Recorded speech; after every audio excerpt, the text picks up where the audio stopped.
Bonjour, comment vous allez? Moi je vais bien. Alors ce matin, je voudrais m'adresser aux parents.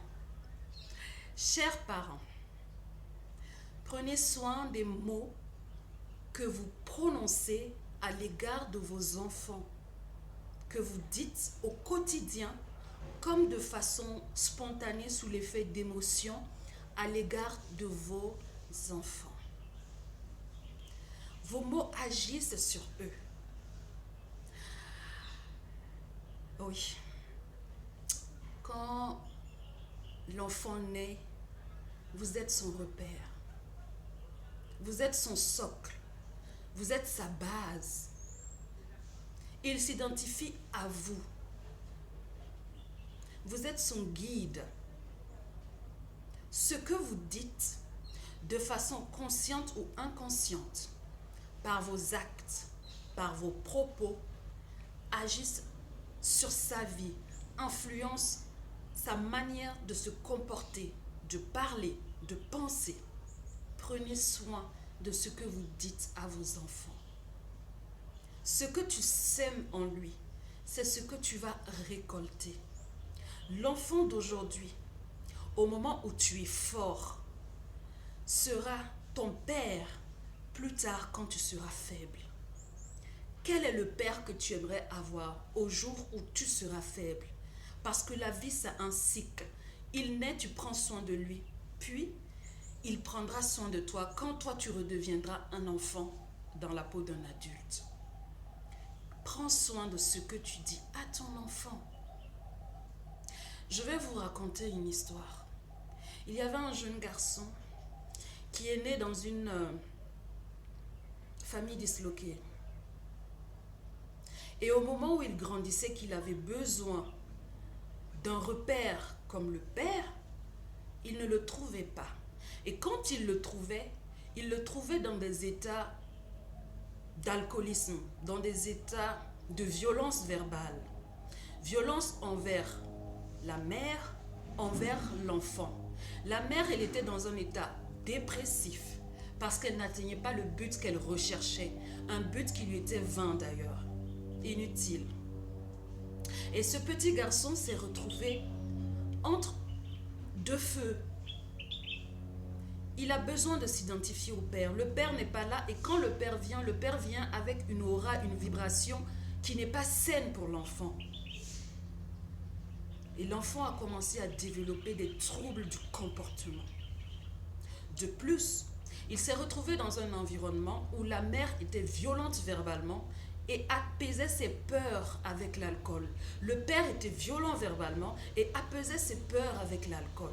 Quelle est la route que cet enfant a pris? Il a choisi d'aller vers l'alcool pour apaiser ses peurs, pour camoufler son être intérieur, pour faire ressortir sa timidité à travers des mots. C'est quand il a bu de l'alcool, c'est quand il a appris qu'il est sous l'effet,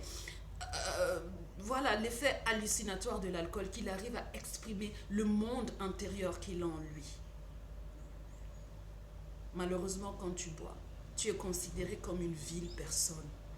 La société, parce que les parents, ce n'est pas que ceux qui t'ont mis au monde, c'est la société. C'est tous ces adultes que tu recherches, que toi, petit enfant, tu as besoin, vers qui tu cherches de la sécurité, des guidances, de l'amour, de la bienveillance, du respect. Et il ne trouve pas ça. Et ces adultes, cet entourage lui dit, tu es minable, tu es nul, tu vaux rien. Donc il est dans un cercle vicieux. Quand il sort de l'alcool, il se retrouve face à ses actes. Il se retrouve face à ses responsabilités. Et ça allait de mal en pis. Il buvait. Il se retrouve. Il entend des malédictions. Il entend des cris. Il entend de la haine. Il entend du rejet. Donc depuis petit, ce rejet qu'il a vécu, jusqu'à ce qu'il se retrouve adulte, il n'a pas pu s'en extirper, il n'a pas pu s'en sortir. Il a continué à boire, à passer dans le cercle vicieux, à voir les adultes autour de lui. Aidez-moi, aidez-moi. Malheureusement, ces adultes même ne trouvaient pas la route. Comment aider quelqu'un quand toi-même tu n'es pas hors de l'eau? Et par fini, il s'est suicidé avec l'alcool. Ce père a pleuré, ce père qui l'a maudit a pleuré. L'entourage qui l'a maudit a fait en grande pompe ses funérailles. Chacun a fait des démonstrations de son affection pour lui au moment où il est parti. Chers parents, chers adultes, qu'est-ce que vous dites à vos enfants? Ce ne sont pas des malédictions. C'est vous qui les avez amenés ici.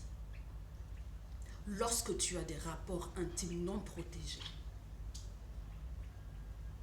tu fais des enfants.